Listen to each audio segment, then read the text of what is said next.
ওসিয়তনামা পড়ে, আমাকে ওসিয়তনামাটা দেখে আসে, অনেক খুশি লেগেছে। এটা তো একটা মুমিনের কাছে এমনই হবে, তার মৃত্যু পরবর্তী তার প্রস্তুতি কেমন, তার সম্পদের বন্টন কেমন, তার নামাজে জানাজা নিয়ে কোনো ফিতনা না হয়।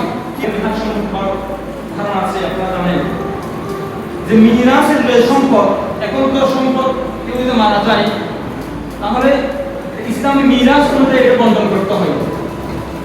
এটা ওয়াজিব হওয়ার আগে, মিরাস আল্লাহর পক্ষ থেকে নির্ধারিত হওয়ার আগে ওসিয়ত করে দেওয়া এটা ফরজ। এবং এজন্য এখনো পর্যন্ত কোনো মাইয়িত যদি ওসিয়ত করে যায়, কোনো মানুষের পক্ষে সম্ভব করে, সামর্থ্য অনুযায়ী এটা পালন করা ফরজ। তবে হ্যাঁ, সম্পদের 3/1 কেউ মনে করেন ওসিয়ত করে গিয়েছে যে তার সমস্ত সম্পদ দিয়ে দিবে, ওসিয়ত করে গিয়েছে, তাহলে ওই ক্ষেত্রে আর ওসিয়ত কার্যকর হবে না, কারণ তার সম্পদের কিছু মালিক, তার সম্পদের কিছু হক তার সন্তানের জন্য রয়েছে, তার পরবর্তী প্রজন্মের জন্য রয়েছে। যেন সম্পদের ক্ষেত্রে ওসিয়ত যদিও বা নির্ধারিত কিছু সম্পদের ক্ষেত্রে আছে যে 3/1 ওসিয়ত করতে পারবে, এর চেয়ে বেশি পারবে না, কিন্তু আমলের ক্ষেত্রে এটা ওসিয়ত কিন্তু কার্যকর করতে হবে। এজন্য ভাইরা, এটা হচ্ছে একটা মুমিনের আলামত। আল্লাহ রাসূল সাল্লাল্লাহু আলাইহি ওয়াসাল্লাম বলেন, আল কাইয়ুস মান দানা নাফসা, বুখারী শরীফ, মুসলিম শরীফ, উভয় কিতাবের মধ্যে হাদিস এসেছেন। এই হাদিসের উপরে মুত্তাফাকুন আলাইহি, উভয় কিতাবের মধ্যে হাদিস এসেছে। রাসূল বলেন, আল কাইয়ুস মান দানা নাফসা, চালাক হচ্ছে, সবচেয়ে শিয়ানা হচ্ছে ওই ব্যক্তি যে নিজের আত্মাকে প্রস্তুত রেখেছে মৃত্যুর জন্য। আমিনা লিমা ফাআলাল মাউত, অপরদিক দিয়ে অক্ষম নির্ভুল কে, যে ব্যক্তি তার নফসের অনুসরণ করে, নিজের প্রবৃত্তি অনুসরণ করে, নিজের মন যা চায় তাই আমল করে, যতটুক ওনার মত অনুযায়ী মৃত্যু ইসলাম ততটুক মানে, মতের অমিল ইসলাম আর নাই। পোশাক পরিচ্ছেদ, খাবার দাবার, সবকিছু এর মধ্যে আত্মাকে ঢুকিয়ে ফেলছে। রাসূল বলেন, সবচেয়ে অক্ষম নির্বোধ হচ্ছে ওই ব্যক্তি যে তার আত্মাকে তার প্রবৃত্তি অনুসরণ করে আর সে মৃত্যুর কথা ভুলে যায়। আমার মৃত্যুর জন্য সবসময় প্রস্তুত থাকা। হাদিসের মধ্যে রাসূল বলেন, একটি লোহার মধ্যে যে এরকম জং ধরে, দেখেন একটা লোহা আপনি রেখে দেন, তাহলে ওই লোহার মধ্যে জং ধরে, আর আমরা সেটাকে বলে জং ধরে, জং ধরে গেলে জামা গুলো না আমরা জং ধরে, আচ্ছা জানি লোহার মধ্যে রেখে দিয়ে লোহাটা ব্যবহার করেন না না করেন, যদি রেখে দেন দেখবেন ওখানে জং পেয়ে গেছে। রাসূল বলেন, মানুষের যে কলব, মানুষের যে অন্তর, ওই অন্তরের মধ্যে কিন্তু জং ধরে যায়। সাহাবায়ে কেরাম বললেন, ইয়া রাসূলুল্লাহ ওমা সালাহুহা, তাহলে এই জং যেগুলো আমাদের অন্তরে ধরবে, এগুলো থেকে আমরা কিভাবে পরিত্রাণ পাবো, কিভাবে আমরা মুক্তি পাবো? তখন আল্লাহ রাসূল সাল্লাল্লাহু আলাইহি ওয়াসাল্লাম বলেন, তাকসিরু মিন যিকরিল মাউত, বেশি বেশি তোমরা মৃত্যুর কথা স্মরণ করো। তোমরা যখন মৃত্যুর কথা স্মরণ করবা, এই যে এখন কখনো কখনো বসে বসে তোমরা চিন্তা করবা, আমি তো আজ থেকে বসে আছি, আমি আজ থেকে বসে আছি, আমার সামনে মানুষ আছে, বাড়িঘর সব আছে, বাতাস আছে, নিঃশ্বাস আছে, কিন্তু আমি যদি এমন একটা সময়ের মধ্যে মুহূর্তের মধ্যে আমি থাকি যে আমার পাশে কেউ নেই, আমার সামনে কেউ নেই, পিছনে কেউ নেই, নেওয়ার মতো শ্বাস নেওয়ার মতো কোনো ব্যবস্থা নেই, আমি ওই সময় আমার সাথে কে হবে, তখন আমার সাথে কে থাকবে, আমার আমল আমার সাথে থাকবে। রাসূল বলেন, এর জন্য তোমরা বেশি বেশি বেশি মৃত্যুর স্মরণ করো। মৃত্যুর জন্য প্রস্তুত থাকা। মৃত্যুকে ভয় পায় যারা মুনাফিক, তারা অপরদেরকে মৃত্যুর কথা বললে আনন্দে হাসে। মুমিন আল মাউতু তুহফাতুল মুমিন, অপর এক হাদিসের মধ্যে এসেছে, রাসূল বলেন, আল মাউতু জিসরুন বাইনা আবদি ওয়া রাব্বিহি, মৃত্যু হচ্ছে বান্দা এবং তার রবের সাথে সম্মিলন, সম্পর্ক, তাদের মধ্যে মিলন হওয়ার জন্য, দেখা সাক্ষাৎ করার জন্য তুমি তোমার মানুষ, তোমার এখানে বলবেন সেতু আছে, সেতু কাজ কি করে? এদিকের মানুষ ওদিকের মানুষ যেন সহজে যাতায়াত করতে পারে, সম্পর্ক সৃষ্টি করে। রাসূল বলেন মৃত্যু এটিও যারা সত্যিকার মুমিন, যারা আমল করেছে, তাদের জন্য এই মৃত্যুটা হচ্ছে আল্লাহর সাথে সাক্ষাৎ করার জন্য একটি বন্ধন হিসেবে কাজ করছে। মৃত্যুর জন্য প্রস্তুত থাকা, মৃত্যুকে মৃত্যু ব্রিজ নয়, মৃত্যুর জন্য আমল করা, এমন আমল করা যে আমলগুলোর মাধ্যমে আমি আমার পরবর্তী যে জীবন রয়েছে ওই জীবনকে সুন্দর করে কাটাতে পারবো, জান্নাতের মধ্যে কাটাতে পারবো, এর জন্য প্রস্তুতি গ্রহণ করা। আমার আজকে আমাদের আলোচ্য বিষয় হচ্ছে মানুষের অধিকার। আল্লাহ পাক রব্বুল আলামিন যে আমাদেরকে সৃষ্টি করেছেন, মানব জাতিকে সৃষ্টি করেছেন কি সামাজিক প্রাণী হিসেবে। কেমন সামাজিক প্রাণী? আমাদের পূর্ববর্তী যেসব ধর্ম ছিল, যেমন খ্রিস্টান ধর্ম, রুহবানিয়ত করা হয়, কোনো বিবাহ শাদীও করবে না, ব্যবসা বাণিজ্যও করবে না, আজীবন সে শুধু গির্জার মধ্যে বসে থাকবে। এটা পুরো রুহবানিয়ত, ওই শব্দটি কোরআনের মধ্যে এসেছে। অপর দিক দিয়ে রুহবানিয়তটা হচ্ছে সামাজিকতার বিপরীত, মানে মানুষ যে সমাজবদ্ধভাবে থাকতে হবে, এটা বিপরীত হচ্ছে রুহবানিয়ত। কিন্তু আল্লাহ পাক রব্বুল আলামিন ইসলামের যে হারাম করেছেন, রাসূল করেছেন লা রুহবানিয়াত ইসলাম, ইসলামের মধ্যে কোনো রুহবানিয়ত বলতে কিছু নেই। কেউ যদি জঙ্গলের মধ্যে গিয়ে কারোর সাথে কোনো সম্পর্ক রাখে নাই, শুধুমাত্র জঙ্গলের মধ্যে জিকির করে, বিয়ে শাদী করে নাই, এটা করে রুহবানিয়ত, এটা কি ইসলামের মধ্যে সমর্থন? এটা কি ইসলাম সমর্থন করে না? তিন সাহাবী, এই হাদিসটা মুত্তাফাকুন আলাইহি, বুখারী মুসলিম উভয়টার মধ্যে খুঁজে দেখবেন। তিন সাহাবী রাসূলের দরবারের মধ্যে এসেছে। উম্মুল মুমিনিন আম্মা জান আয়েশা রাদিয়াল্লাহু আনহার কাছ থেকে জিজ্ঞেস করেছে, কাইফা কানা সালাতু রাসূলিল্লাহি সাল্লাল্লাহু আলাইহি ওয়াসাল্লাম, রাসূল সাল্লাল্লাহু আলাইহি ওয়াসাল্লাম নামাজ কিভাবে পড়তেন, রাসূল সাল্লাল্লাহু আলাইহি ওয়াসাল্লাম রাতে কেমন নামাজ পড়েন? উম্মুল মুমিনিন আয়েশা রাদিয়াল্লাহু আনহা নামাজের কথা বলেছেন, রাসূল এমন আমল করে প্রতিদিন 8 রাকাত করে নামাজ পড়ে, তাহাজ্জুদের নামাজ পড়ে। ওই তিন সাহাবী যারা এসেছিল তাদের মনে হয়েছে এগুলো আমল ওদের মনে হচ্ছে আরো আমল করা দরকার মনে হয়। ওদের মনের মধ্যে যখন কথাটা এসেছে তখন তারপরে একজন দিচ্ছে তখন রসুল চলেছেন, রসুল চলেছেন, আল্লাহ ওনার সমস্ত গুনাহ মাফ করে দিয়েছে। আমরা এত অল্প আমল করলে হবে না, আমাদের আমল আরো বেশি করতে হবে। কি আমল করতে হবে? তিনটা শপথ করতে হবে। একদম আল্লাহি মিনাল ইয়াউম, আল্লাহ আমরা শপথ করে বলছে আজকে থেকে লা তাজাওয়াজ, আমি বিবাহ করব না, স্ত্রীর কাছে যাইব না, বিয়ে শাদী করব না, বিয়ে শাদী না করে আমি বৈরাগ্য অবস্থায় জীবন যাপন করব। একটা শপথ করেছে, দ্বিতীয় একটা শপথ করেছে আল্লাহি মিনাল ইয়াউম লা আনাম, আজকের পর থেকে আমি কখনোই ঘুমাবো না, না ঘুমিয়ে পুরো রাত ইবাদত করব, আমি ঝুঁকি ঘুমবো না। আর কোনো শপথ করেছে আল্লাহি মিনাল ইয়াউম লা উফতির আবাদা, আজকের পর থেকে আমি কখনো রোজা রাখবো না, এমন দিন যাবে না, মানে প্রতিদিন রোজা রাখবো। এই কথাগুলো রাসূল সাল্লাল্লাহু আলাইহি ওয়াসাল্লাম শুনেছে, তখন আল্লাহ রাসূল সাল্লাল্লাহু আলাইহি ওয়াসাল্লাম সাহাবায়ে সবাইকে ডেকেছে। রাসূল বলেছে তোমাদের তিনজন ইন্নী সামিআতু ফুলানান ক্বালা কাযা ওয়া কাযা ওয়া কাযা, রাসূল বলেন আমি তিনজনকে শুনেছি এমন এমন এমন বলেছে, তা কি সঠিক?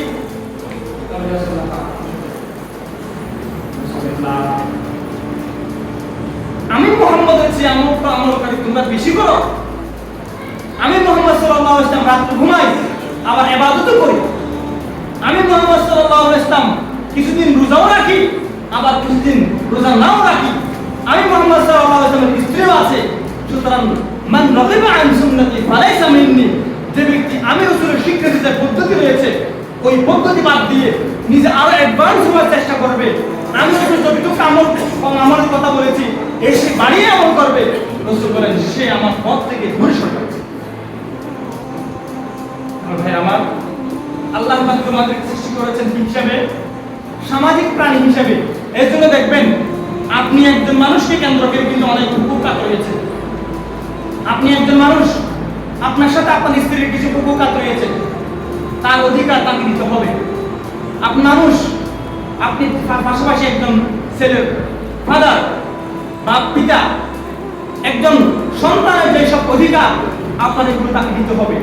আপনি আবার যেভাবে পিতা, অনুরূপভাবে আপনি একজন সন্তানও, আপনার পিতামাতার কি অধিকার আপনার উপর রয়েছে এগুলো আপনার পালন।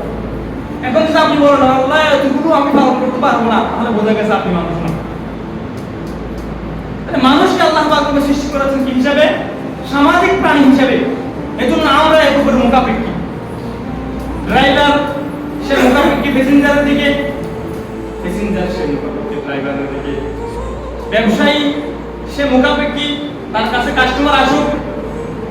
মানুষ চিন্তা মনে করে দেখেন, সর্বক্ষেত্রে মানুষ এক অপরের মুখাপেক্ষী।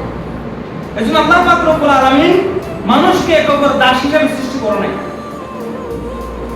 প্রত্যেকটি মানুষ সে যদি কোনো বাড়ির প্রত্যক্ষ জন্মগ্রহণ করে সে স্বাধীন।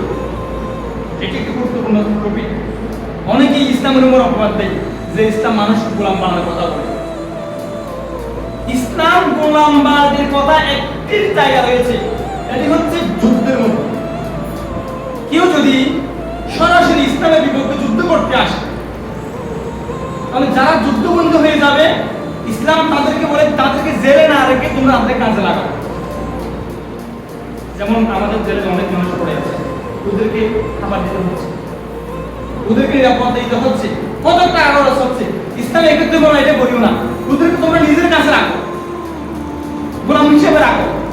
তবে সে জন্মগ্রহণ করার সময় স্বাধীন হিসেবে জন্মগ্রহণ করেছে। এজন্য কেউ কোনো বাড়ির পেট থেকে কোনো বাচ্চা হলে এই বাড়ির নাম দিয়ে ইসলামের মধ্যে উম্মুল বলা।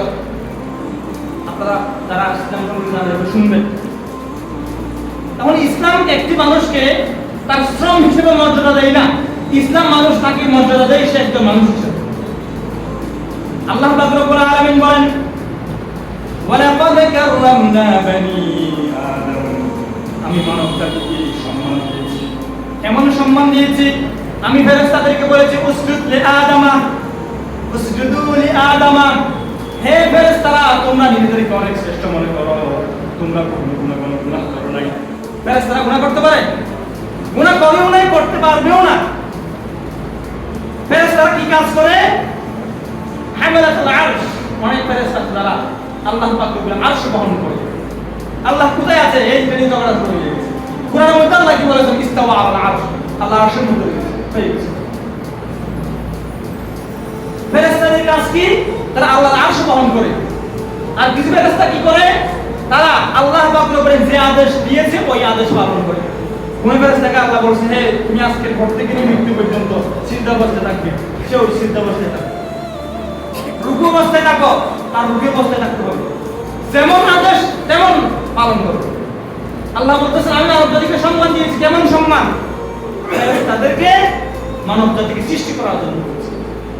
ভাই আমার, একজন মানুষ সে রিকশাওয়ালা হোক, সে মুচি হোক, সে যাই হোক, আপনি কি তাকে তার শ্রমের কারণে, তার পেশার কারণে ঘৃণা করতে পারবেন? আল্লাহ পাক রব্বুল আলামিন বলেন সূরাতুল হুজরাতের 13 নম্বর আয়াত, ইয়া আইয়ুহান নাস ইন্না খালাকনাকুম মিন যাকারিন ওয়া উনসা। হে মানব জাতি, আমি তোমাদেরকে সৃষ্টি করেছি একজন পুরুষ এবং একজন নারী থেকে। একজন পুরুষ এবং একজন নারীর মাধ্যমে আমি তোমাদেরকে সৃষ্টি করেছি। এমনিতেই সৃষ্টি করে রেখে দেয় নাই। ওয়াজআলনাকুম শুউবান ওয়া ক্বাবাইলা, আমি তোমাদের মধ্যে বিভিন্ন গোত্রভাগ করেছি। সে অমুক গোত্রের, সে তালুকদার গোত্রের, সে চৌধুরী গোত্রের, সে শিকদার গোত্রের, কেউ সৈয়দ গোত্রের, কেউ কুরাইশ গোত্রের। আল্লাহ বলেন আমি তোমাদের বিভিন্ন গোত্র উপগোত্র বিভক্ত করেছি। কেন? অহংকার করার জন্য? আমি চৌধুরী সাহেব দেখানোর জন্য? আমি শিকদার সাহেব মসজিদের মধ্যে এসে সবার সাথে ঝগড়া করার জন্য? আল্লাহ বলেন না, এটা আরফু, যেন তোমরা নিজেদের পরিচয় দিতে পারো। তুমি যেন নিজের আত্মপরিচয়টা দিতে পারো মানুষকে। এজন্য আমি তোমাদেরকে বিভিন্ন গোত্রে, তোমাকে আমি শ্রেষ্ঠ গোত্রে দান করেছি, ওকে অন্য একটি গোত্রে দান করেছি, যেন এক অপরের সাথে তোমরা কমিউনিকেশন করতে পারো, যোগাযোগ করতে পারো, কথা বলতে পারো, পরিচয় দিতে পারো। অহংকার করার জন্য নয়, কিন্তু আমরা অহংকার করি। এক সাহাবী রাসূলের কাছে এসে বলছে, ইয়া রাসূলুল্লাহ, রিয়াদুস সালিহিন নামের কিতাব আছে, কেন আছে? ইয়া রাসূলুল্লাহ, আমরা তো সকলে এখন মুসলিম হয়ে গেছি, এমনকি আবু জাহেলের ছেলে ইকরামা সেও মুসলমান হয়ে গেছে, তো এখন আমাদের মধ্যে শ্রেষ্ঠ কে? আমাদের মধ্যে শ্রেষ্ঠ কে? দেখুন আল্লাহ নিজেই উত্তর দিয়েছে কোরআনের মধ্যে, ইন্না আকরামাকুম ইনদাল্লাহি আতকাকুম, তোমাদের মধ্যে সর্বশ্রেষ্ঠ, তোমাদের মধ্যে সর্বশ্রেষ্ঠ ওই ব্যক্তি যার অন্তরের মধ্যে তাকওয়া বেশি আছে। অন্তরের মধ্যে কার বেশি আছে? তাকওয়া। তাকওয়া নিয়েই মানুষকে যাচাই বাছাই করবে আল্লাহ পাক রব্বুল আলামিন। ওই তাকওয়া দিয়েই সে জান্নাতে যাবে। তাকওয়াবিহীন আমল, তাকওয়াবিহীন ইবাদত, তাকওয়াবিহীন দান সাদাকা একটাও কাজ আসবে না। এখন বলছে তাকওয়া মানে কি? তাকওয়া মানে হচ্ছে ইহসান, আন তা'বুদাল্লাহ কাআন্নাকা তারাহ ফাইন লাম তাকুন তারাহু ফাইন্নাহু ইয়ারাক। আল্লাহর ইবাদত এমন ভাবে করা যে আল্লাহ পাক রব্বুল আলামিন আমাকে, আমি আল্লাহকে সরাসরি দেখতেছি। আমি নামাজ পড়তেছি, রুকুতে গেছি, এখন কিভাবে হুট করে বের হয়ে যাব হুজুর আগে পর্যন্ত? এখন আপনি যদি মনে করেন আমি আল্লাহকে দেখতেছি, আমি আল্লাহ পাক রব্বুল আলামিনের সামনেই, আরশের সামনেই আমি মাথা ঝুলিয়ে আছি, আমি আল্লাহকে দেখে দেখে ইবাদত করতেছি, তখন আপনি ইবাদত দেখতে মজা পাবেন। তখন মসজিদ থেকে কিভাবে দ্রুত বের হয়ে যাবেন ওই চিন্তা আপনার থাকবে। সিজদার মধ্যে বলেছে 3 বার বলার জন্য, তাসবিহ 3 বার বলার জন্য।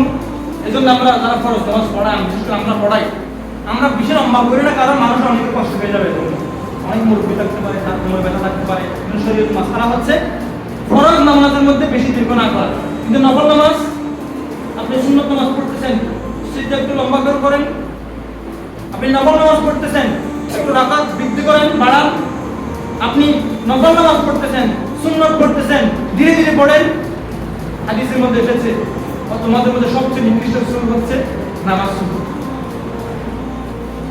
সাহাবায়ে কেরাম নামাজ সুন্নত, নামাজ শুরু করতে পারে না? হ্যাঁ, নামাজ কি ওই যারা নামাজের মধ্যে টুকুরটা করবে, এই মাত্র রুকুতে গেছে, এই মাত্র উঠছে, এই মাত্র সিজদা গেছে, এই মাত্র উঠে গেছে, এই আবার তারা হচ্ছে সর্বনিকৃষ্ট। ভাই আমার তাকওয়া, তাকওয়া এটা আপনার আমলের মধ্যে প্রকাশ করতে হবে, তাকওয়া আপনি গুণান্বিত হতে হবে। আল্লাহ পাক রব্বুল আলামিন আমাদের সকলকে মুত্তাকি হওয়ার তৌফিক দান করুন।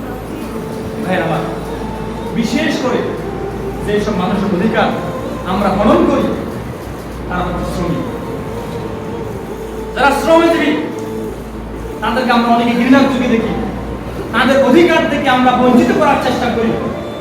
অথচ কোটি কোটি টাকার ঘুষ খাওয়ার চেয়ে, শ্রমবিহীন কোটি কোটি টাকার সুদ খাওয়ার চেয়ে, একজন মানুষ যে ডাল দিয়ে ভাত খায়, তার ওই ভাত খাওয়া ডালের ভাত আল্লাহর কাছে অনেক প্রিয়, তার ওই কোটি কোটি টাকা। আল্লাহ পাক রব্বুল আলামিন বলেন, فَإِذَا قُضِيَتِ الصَّلَاةُ فَانتَشِرُوا فِي الْأَرْضِ وَابْتَغُوا مِن فَضْلِ اللَّهِ। আল্লাহ বলেন, فَإِذَا قُضِيَتِ الصَّلَاةُ, নামাজ যখন শেষ হয়ে যাবে, নামাজ কয় বেলা? 5 বেলা। কিন্তু নামাজ কয় বেলা ছিল? কয় বেলা ছিল নামাজ? 50টা নামাজ ছিল, 50 ওয়াক্ত। কিন্তু এখন চিন্তা করে দেখেন, যদি 50 ওয়াক্ত নামাজ হতো, আপনি কি রিকশা চলার সুযোগ পেতেন? ব্যবসা করার সুযোগ পেতেন? তাহলে আল্লাহ পাক আর সহজ করেছেন আমাদের জন্য। নামাজ পড়বে 5 ওয়াক্ত, নেকি দান করবে 50 ওয়াক্ত। কেন? ওই প্রণয়টা একটা, এটা করে তাফসীর কোরআন বিল কোরআন, কোরআনকে কোরআনের মাধ্যমে তাফসীর করা। আল্লাহ বলেন, মান জা বিল হাসানা ফালাহু 10 আমসাল। যে ব্যক্তি একটি নেকির কাজ করবে, আল্লাহ তাকে 10টি নেকি দান করবে। যে ব্যক্তি একটি আমল করবে, আল্লাহ তাকে নেকি দেবে কয়টা?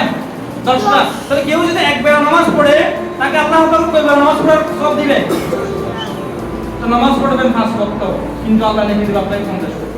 আল্লাহ বলতেছেন যখন তোমাদের নামাজ শেষ হয়ে যাবে ফান্তাশিরু ফিল আরদ, তোমরা পৃথিবীতে ছড়িয়ে পড়ো, তোমরা শ্রম করো, নিজের শ্রম ব্যয় করো, ওয়াবতাগু মিন ফাদলিল্লাহ, আল্লাহ প্রদত্ত যে রিজিক তোমার জন্য রেখেছে ওই রিজিক তুমি অন্বেষণ করো। তাহলে শ্রম করা, নিজের শ্রম দেওয়া, জীবিকা নির্বাহ করা, জীবিকা উপার্জন করা, এটি ফরজ।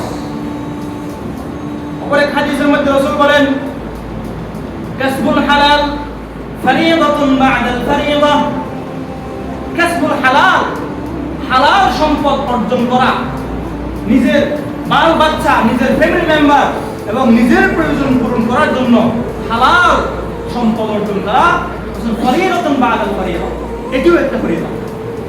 মনে করেন আপনি নামাজ পড়ে ফেলছেন, নামাজ পড়ে কি আপনার ফরজ শেষ হয়ে গেছে? না, এখন থেকে আপনার ফরজ হয়ে গেছে হালাল রিজিক করতে।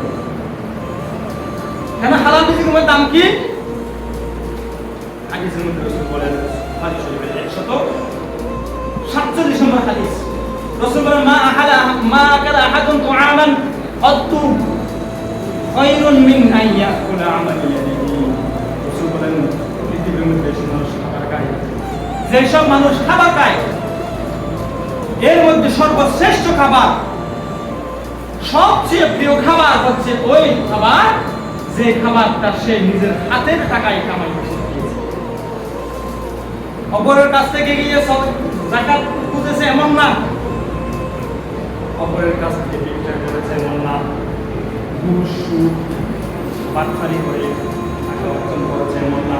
আচ্ছা একটা কথা বলুন তো, কেউ যে সুদ খায়, মনে করেন একজন বিজনেস করতেছে, সে সেখানে কিছু টাকা ইনভেস্ট করতেছে কিনা, সে সেখানে কিছু টাকা বিনিয়োগ করতেছে কিনা, টাকা বিনিয়োগ করতে সময় যাচ্ছে, তো একজন মানুষ সুদ খাচ্ছে, সেও তো এই কাজ করতেছে, সেও তো টাকা বিনিয়োগ করতেছে, আপনাকে টাকা দিচ্ছে 10,000 টাকা, আপনার থেকে 1 মাস পর বেশি নেবেন, তাহলে একটা হারাম হয়ে গেল আর ব্যবসা হারাম হয়ে গেল। কেমন হারাম? বুখারীর হাদিস, রাসূল বলেন আত-তাজিরু আমিনুস সুদুর মা'আন নাবিয়্যিনা ওয়াস-সিদ্দীকিনা ওয়াশ-শুহাদা'i ওয়াস-সালিহিন। আত-তাজিরুস সাদুকুল আমিন, সত্যবাদী ন্যায়পরায়ণ যে ব্যবসায়ী হবে কিয়ামতের দিন, সে থাকবে মা'আন নাবিয়্যিন, নবীদের সাথে, ওয়াস-সিদ্দীকিন, সিদ্দীকিনদের সাথে, সাহাবায়ে কেরামদের সাথে, ওয়াশ-শুহাদা, যে সমস্ত মানুষ ইসলামের জন্য শহীদ হয়ে গেছেন, নিজের জান আল্লাহর জন্য দিয়ে দিয়েছেন, তাদের সাথে, ওয়াস-সালিহিন, মুসলিমদের সাথে। অপর দিক দিয়ে যে সুদ খাবে তার জন্য কি বলেছে? ফাতাজানু বিহারবিন মিনাল্লাহি ওয়া রাসূলিহি, কেউ যে সুদ খায়, সুদ খাওয়া হারাম এটা জানে, এরপরও সে সুদ ছাড়ে নাই, আল্লাহ বলতেছেন আল্লাহ এবং তার রাসূলের বিরুদ্ধে আমার জিহাদ, যুদ্ধ শুরু। তাহলে সেও যেভাবে অর্থ বিনিয়োগ করতেছে, ব্যবসায়ী সুদ যে খাচ্ছে সেও অর্থ বিনিয়োগ করতেছে, যার কারণে আহলে মক্কা যারা ছিল, যাদের উপর কোরআন নাযিল হয়েছে, তারা এটাকে বলেছে ইন্নামাল বাইউ মিসলুর রিবা, সূরাতুল বাকারা শেষের দিকে আছে। তারা আল্লাহ বলেছে কি রে, আল্লাহ আমাদের জন্য সুদ হারাম করছে কেন? ইন্নামাল বাইউ মিসলুর রিবা, সুদ এবং ব্যবসা দেখতেছে। আল্লাহ বলেছে যে ব্যক্তি ব্যবসা করছে তার মধ্যে একটা শ্রম রয়েছে, এখানে তার মেধা খাটাচ্ছে, সে তার সময় দিচ্ছে, শ্রম খাটাচ্ছে, কিন্তু তুমি যে সুদ খাচ্ছ, তোমার শ্রম কোথায়? তোমার মেধা কোথায়? আল্লাহ তোমাকে শ্রম করার মতো শক্তিও দিয়েছে, তোমাকে তো আল্লাহ মেধাও দিয়েছে, তো তুমি সুদ কেন খাইবা? এজন্য আল্লাহ আয়াত নাযিল করেছেন আহাল্লাল্লাহুল বাই'a ওয়া হারামার রিবা, দেখতে এক সেম মনে হলো কিন্তু সেম যেহেতু নয়, এজন্য আমি আল্লাহ ব্যবসাকে হালাল করেছি আর সুদকে হারাম করেছি। ভাই আমার শ্রমজীবী, আমরা সকলেই শ্রমজীবী, এমনকি আম্বিয়া কেরামও শ্রমিক ছিল। হাদিসের মধ্যে এসেছে রাসূল সাল্লাল্লাহু আলাইহি ওয়াসাল্লাম বলেন, বুখারী শরীফের 2262 নম্বর আয়াত, রাসূল বলেন মা বা'আথাল্লাহু নাবিয়্যান ইল্লা ওয়া'আল গনাম, আল্লাহ পাক রব্বুল আলামিন এমন কোন নবী প্রেরণ করেন নাই যে নবী ছাগল চড়ায়। প্রত্যেক নবী ছাগল চড়িয়েছে, রাখাল হিসেবে কাজ করেছে। কেন? মানুষ দেখিয়ে না, ছাগল কিন্তু খুব তেরা, এদিকে কিন্তু বলবে ছাগল ওদিকে যাবে, ওটা আপনি ডাকতেছেন খাবার খাওয়ানোর জন্য, সেটা আমাদের কিন্তু জিদ করে বলতে হবে। তাহলে যে ব্যক্তি ছাগল ছড়াবে, ছাগলের রক্ষণাবেক্ষণ করবে, তার থেকে অধিক অনেক ধৈর্যশীল হতে হবে। যে ব্যক্তি মানুষ ছড়াবে, তাকে প্রস্তুতি হিসাবে আল্লাহ পাক রব্বুল আলামিন প্রত্যেক নবীকে ছাগল ছড়াতে বলেছেন। সাহাবায়ে কেরাম জিজ্ঞাসা করেন, আনতা ইয়া রাসূলুল্লাহ, এই হাদিসের মধ্যে আছে, সাহাবায়ে কেরাম জিজ্ঞাসা করেন, ইয়া রাসূলুল্লাহ, সব নবী তো ছাগল ছড়িয়েছে, আপনিও তো নবী, আপনিও কি ছাগল ছড়িয়েছেন? হ্যাঁ, আমি ছাগল ছড়িয়েছি। কুনতু আরআহা আলা করারিকা, রাসূল বলেন, আমি অনেক মক্কাবাসীদের জন্য, মক্কার অধিবাসীদের জন্য আমি ছাগল ছড়িয়ে দিতাম, আলা করারি, কিছু পরিমাণ সম্পদ আমাকে তারা সম্পদ দিত, একদিন হিসাব হোক, মাস হিসাব হোক, আমাকে তারা সম্পদ দিত, ওই সম্পদের বিনিময়ে আমি ছাগল ছড়ি। অপরদিকে হযরত দাউদ আলাইহিস সালাতু ওয়াস সালাম, আল্লাহ পাক বলতেছেন, ওয়া'আল্লামনাহু সামআতা লাবুসিন লাকুম, হযরত দাউদ আলাইহিস সালাতু ওয়াস সালাম যে বর্তমান লৌহ পোশাক, হযরত দাউদ আলাইহিস সালাম একটা মর্যাদা ছিল, ওনার হাতের মধ্যে যদি কোনো লোহা আসলে ওই লোহাটা মোমের মতো গরম হয়ে যেত। দাউদ আলাইহিস সালামকে আল্লাহ পাক এতই পাওয়ার দিয়েছে, ওনার হাত যদি কোনো লোহা আসতো, ওই লোহাটা মোমের মতো হয়ে যেত। দাউদ আলাইহিস সালাম তখন কি করতো? উনি তো বাদশা ছিল, সুলাইমান আলাইহিস সালাম বাবার নাম হচ্ছে দাউদ আলাইহিস সালাম। তো বাদশা হওয়ার পরও উনি কিন্তু রাষ্ট্রের কোষাগার থেকে কোনো সম্পদ নেই নাই, টাকা বিদেশে পাচার করে নাই। আর তোমরা তো মাত্র একটি ভূখণ্ডের মালিক, একটি মাত্র ভূখণ্ডের। হযরত দাউদ আলাইহিস সালাম, সুলাইমান আলাইহিস সালাম যিনি পুরো বিশ্বের রাজা ছিল, ওনার যে পিতা ছিল দাউদ আলাইহিস সালাম। দাউদ আলাইহিস সালাম নিজের হাতেই কাজ করেছে। এটা রাসূল সাল্লাল্লাহু আলাইহি ওয়াসাল্লাম বলেছেন, ওয়াইনা নবী আল্লাহ দাউদ কানা ইয়াকুরু মিন আমালি ইয়াদিহি, আল্লাহ নবী দাউদ আলাইহিস সালাম নিজের হাতের কামাই এগুলো নিয়ে এসে জীবিকা ভাই আমার, এই যে নিজের হাতে কামাই করা, এটাই আল্লাহর কাছে সবচেয়ে প্রিয়। ওই খাওয়া থেকে যে খাবারগুলো মানুষের কাছে ভিক্ষা করে খাওয়া হয়, হাদিসের মধ্যে এসেছে যে একজন ব্যক্তি রাসূলের কাছে এসে বলছে, ইয়া রাসূলুল্লাহ, আমি তো অনেক দরিদ্র, আমাকে কিছু দেন। রাসূল বলতেছে, তুমি তো অনেক কাজ করার শক্তি তোমার আছে, তো তুমি ভিক্ষা করবা কেন? রাসূল বলেন, তোমার বাড়িতে কিছু আছে? আপনারা হয়তো এটা অনেকে জানেন, কাহিনীটা আমি সংক্ষিপ্ত আকারে বলতেছি। তোমার বাড়িতে কিছু আছে? সে বলে, রাসূল আছে। কি আছে? একটা কম্বল, একটা ছোট একটা পাত্র, পান করার পাত্র নিয়ে আসে। রাসূল এগুলোকে 2 দিরহাম দিয়ে বিক্রি করে দিয়েছে। 2 দিরহাম দিয়ে বিক্রি করে দিয়ে তাকে বললো, 1 দিরহাম তোমার বাড়িতে দিয়ে আসো, আর দিরহাম দিয়ে তুমি কোঠাল কিনো। ওই কোঠাল দিয়ে তুমি পাহাড়ের মধ্যে গিয়ে, জঙ্গলের মধ্যে গিয়ে গাছ কেটে এগুলো বিক্রি করো, তোমাকে তোমায় 15 দিন চোখে না দেবে। তখন সে 15 দিন পর রাসূলের দরবারে এসেছে, তার হাতের মধ্যে 10 দিরহাম ছিল। সে এই 15 দিনের মধ্যে 10 দিরহাম ইনকাম করেছে। তখন রাসূল সাল্লাল্লাহু আলাইহি ওয়াসাল্লাম খুশি হয়ে তাকে বলল, হাদা খায়রুন লাকা, এই যে কাজটা করেছো তুমি, নিজের শ্রম ব্যয় করেছো, এটা তোমার জন্য উত্তম। মিন আন তাজি আল মাসআলাতু নুকতাতান ফি ওয়াজহিকা ইয়াওমাল কিয়ামা, কিয়ামতের দিন তুমি যে ভিক্ষাবৃত্তি করেছো, ওই ভিক্ষাবৃত্তির কারণে তোমার চেহারা দাগ হয়ে যাবে। যারা বিনা কারণে ভিক্ষাবৃত্তি করে, তাদের চেহারার মধ্যে কিয়ামতের দিন দাগ হয়ে যাবে। মানুষ যেভাবে কেউ যদি মুখের মধ্যে আঘাত করলে দাগ থেকে যায়, কিয়ামতের দিন কোনগুলো ভিক্ষুক চিনবেন কিভাবে? যাদের চেহারার মধ্যে কিয়ামতের দাগ থাকবে, বলবেন ওরা সবাই কাছে।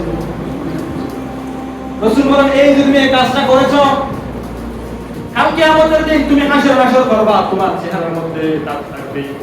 এই দাগ থাকার চেয়ে তোমার শ্রম ব্যয় করে তুমি যে অর্জন করেছো, এটা অনেক তোমার জন্য উত্তম হয়েছে। এই যে ভাই আমার, শ্রমিকের যে অধিকার রয়েছে, ইসলাম তাদের জন্য আজকে থেকে 1400 বছর পূর্বেই তাদের জন্য অধিকারগুলো নিশ্চিত করেছে। শুধুমাত্র একদিনের জন্য নয়, আমরা যখন শ্রমিক অধিকারের কথা বলি একদিনের জন্য, আল্লাহ বলেন প্রতিদিনের জন্য। ইয়া আইয়ুহাল্লাযীনা আমানু আউফু বিল উকুদ, হে ঈমানদাররা, তোমরা শ্রমিকদের সাথে চুক্তিপত্র ঠিক করেছো। শ্রমিকদের সাথে তোমরা যে চুক্তি করেছো ওই চুক্তি তোমরা পরিপূর্ণ করো এবং তাদের সাথে যে শর্ত দিয়েছো ওই শর্তগুলো দিয়ে দেওয়া। অনেকে দেখবেন তারা মানুষকে কাজের মধ্যে নিয়ে আসে, বলে তোমাকে আমি ধরি 1000 করে দিব, করে দেওয়ার সময় 800 করে দেব। তো শুনুন, এটা করা যাবে না। তুমি এটা করে থাকো তাহলে এটা কাল কিয়ামতের দিন রাসূল বলেন আমি নিজেই ওই শ্রমিকের পক্ষে হয়ে আল্লাহর দরবারের মধ্যে আমি উকিল হিসাবে কাজ করব। রাসূল বলেন 3 জন ব্যক্তির পক্ষে আমি কিয়ামতের দিন দাঁড়িয়ে যাব। কিয়ামতের দিন আল্লাহ রাসূল সাল্লাল্লাহু আলাইহি ওয়াসাল্লাম 3 জন ব্যক্তির জন্য সাক্ষী হয়ে থাকবে, উকিল হয়ে আল্লাহর দরবারের মধ্যে মুআমালা করবে, মামলা দায়ের করবে। তার মধ্যে একজন হচ্ছে ওই ব্যক্তি যাকে যে শ্রমিককে ধোকা দিয়েছে, তাকে বলে তোমাকে আমি প্রতিদিন 1000 করে দিব, দেওয়ার সময় 800 করে দিয়েছে, 900 করে দিয়েছে। তাহলে শ্রমিককে সাথে আপনি যে চুক্তি করেছেন, যতটুকু টাকা দেওয়ার কথা বলেছেন ততটুকু দিতে হবে, 1 নম্বর। 2 নম্বর অধিকার হচ্ছে তাকে সেই যতটুকু কাজ পারবে না এর চেয়ে বেশি কাজ করবে, জুলুম। লা ইউকাল্লিফুল্লাহু নাফসান ইল্লা উসআহা। আচ্ছা, আল্লাহ যদি আপনাকে বলতো আজকে তোমার কাপড়ে যে প্রস্রাব লাগলে প্রস্রাব কেটে ফেলতে হবে, পুরো কাপড়টা কেটে ফেলতে হবে, কষ্ট হয়ে যেত না? আল্লাহ যদি আপনাকে বলতো তোমার প্রতিদিন 5 ওয়াক্ত নামাজ কাবাজের মধ্যে গিয়ে নামাজ পড়তে হবে, আল্লাহ যদি আপনাকে বলতো না 5 ওয়াক্ত নামাজ মসজিদে পড়তে হবে, মসজিদের বাইরে পড়া যাবে না, তাহলে কষ্ট হয়ে যেত না? এই কষ্ট হয় মানুষের জন্য, অধিক পরিমাণ কষ্ট হয় এমন কাজ আল্লাহ বন্দার জন্য খরচ করে না। আপনি বন্ধ হয়ে গেল তার উপর এমন কাজ দিবেন যে কাজটা সে পারবে না। এই জন্য ভাই আমার, শ্রমিককে এমন কাজ দেওয়া যাবে না যে কাজটা সে পারে না। এরপর শ্রমিকের সাথে সুন্দর আচরণ করবে। আপনার বাড়িতে যে মানুষটা কাজ করতে আসছে তার সাথে সুন্দর আচরণ করতে হবে। রাসূল সাল্লাল্লাহু আলাইহি ওয়াসাল্লাম আবু দাউদ শরীফের হাদিস, সহিহ, আলবানী রাহমাতুল্লাহ আলাইহি হাদিস থেকে সহিহ বলেছেন যে হযরত ইবনে ওমর রাদিয়াল্লাহু আনহু, আব্দুল্লাহ ইবনে ওমর, ওনাকে দেখছে এক জোড়া কাপড় পরেছে ও, তবে উপরের কাপড়টা পরেছে উনি, নিচের কাপড়টা পরেছে ওনার গোলাম। মানে এক রকমের পোশাক, এক ধরনের পোশাক, এক জোড়া পোশাক আর কি। একটা পরিধান করেছে উনি, আর একটা পরিধান করেছে ওনার গোলাম, ওনার শ্রমিক। দেখতে খুব বিশ্রী দেখাচ্ছে না? জিজ্ঞেস করলে হুজুর কি রে, কাপড়টা এক জোড়া পরবে একজন, আপনি একটা একদম পড়ছেন আর তো একদম পড়ছে, এরকম হয়ে গেছে। তখন সে কাপড় কেটে দিয়েছে।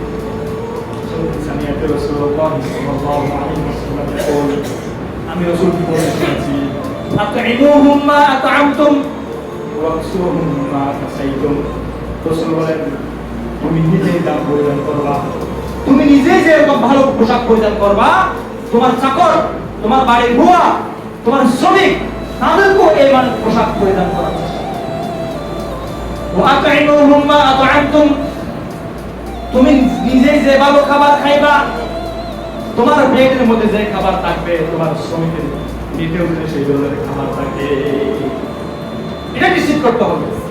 শ্রমিক ও না থাকলে আমি তো কাজই করতে পারতাম না, ও না থাকলে আমি তো বিল্ডিং করতে পারতাম না, আমার প্রয়োজন পূরণ হতো না। এই জন্য শ্রমিককে তার নিশ্চিত, তার অধিকার নিশ্চিত করতে হবে ভাইয়ের আমার। এবং সর্বশেষ অধিকার শ্রমিককে তাদের সাথে খারাপ আচরণ করা খুবই যাবে। বিশেষ করে আমাদের দেশে মসজিদ মাদ্রাসার মধ্যে যারা কাজ করে ওদেরকে এমন পর্যায়ে নিয়ে গেছি মনে হয় তারা পৃথিবীর সবচেয়ে মেহমানের চাকরিটা ওরা করে। ওদের সাথে খারাপ আচরণ করে। মসজিদ পরিষ্কার করা গুনার কাজ নাকি সওয়াবের কাজ? আপনি যদি মসজিদ পরিষ্কার করেন গুনাহ হবে নাকি সওয়াব হবে? মুয়াজ্জিন সাহেব কোনো কারণে মসজিদ পরিষ্কার করতে পারে নাই, আপনি এসে গরম হয়ে গেছেন যে? আপনাদের কথা বলছিলেন, মানে যারা করবে ওদের কথা বলছিলেন, আপনাদের মনে কেউ করবে না। তা আপনি গরম হয়ে গেছেন যে? একটা ছোট্ট কাজ এটি নিয়ে আমাদের মসজিদগুলোর মধ্যে যে ব্যবহার করা হয়, অথচ হাদিসের মধ্যে থেকে সর্বনিকৃষ্ট কাজ হিসেবে বলেছে। বুখারী শরীফের হাদিস, সহিহ মুসলিমের 1657 নম্বর হাদিস, হযরত মাসউদ রাদিয়াল্লাহু আনহু বলেন, আমি দেখতেছি আমি একবার আমার গোলামকে মারতেছিলাম, তার মুখে চেহারা আমি মারতেছিলাম। তখন হঠাৎ করে একজন ব্যক্তি আমার চেহারায় পিছন থেকে এসে বলতেছে, হে তুমি আজকে মালিক হয়ে গেছো, এজন্য তাকে মারতেছো?